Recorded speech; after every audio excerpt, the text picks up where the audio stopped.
जगीरा, मैं तुझसे लड़ नहीं सकती, भाग भी नहीं सकती, पर तुझसे एक माँ बनकर भीख मांग सकती हूँ। बहन, मेरे बच्चों को छोड़ दे। बहुत बार तू मेरी गोद उजाड़ चुका है, इस बार तू मुझे माँ बनने दे। मैंने किसी का बुरा नहीं किया, क्या मेरी नेकी का यही इनाम है? नेकी, दया, यह सब कमजोरों की बातें हैं मैना। दुनिया ताकत से चलती है, आंसुओं से नहीं। तेरे अंडे मेरी भूख है और भूख किसी की कहानी नहीं सुनती। अगर तेरी भूख इतनी ही बड़ी है तो मुझे खा ले, मेरे बच्चों को छोड़ दे। मेरे सीने में उन्हें पालने की आग है, पर तेरे पेट की आग उनसे बड़ी नहीं हो सकती।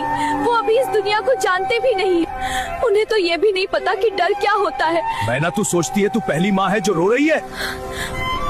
हर शिकार रोता है, हर शिकार गिड़गिड़ाता है, पर शिकारी का दिल पत्थर का होता है। पत्थर भी टूट जाते हैं जगीरा, पर माँ का दिल नहीं टूटता, वो बस चुप हो जाता है। अगर तू आज मेरे बच्चों को खा गया तो याद रखना, तू सिर्फ अंडे नहीं खाएगा, तू एक माँ की आखिरी उम्मीद खाएगा। अगर भगवान कहीं होता है ना जगीरा, तो वो आज तुझे देख रहा होगा। आज तू तय करेगा कि तू सिर्फ शिकारी है या किसी माँ के लिए भगवान।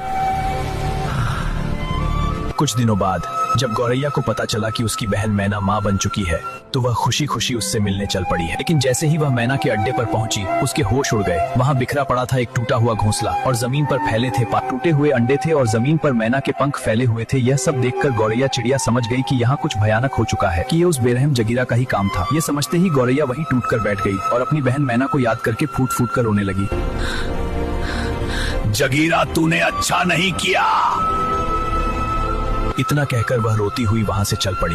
रास्ते में एक नागिन माँ ने गौरैया को रोते हुए देखा और बोली, बहन, तुम क्यों रो रही हो?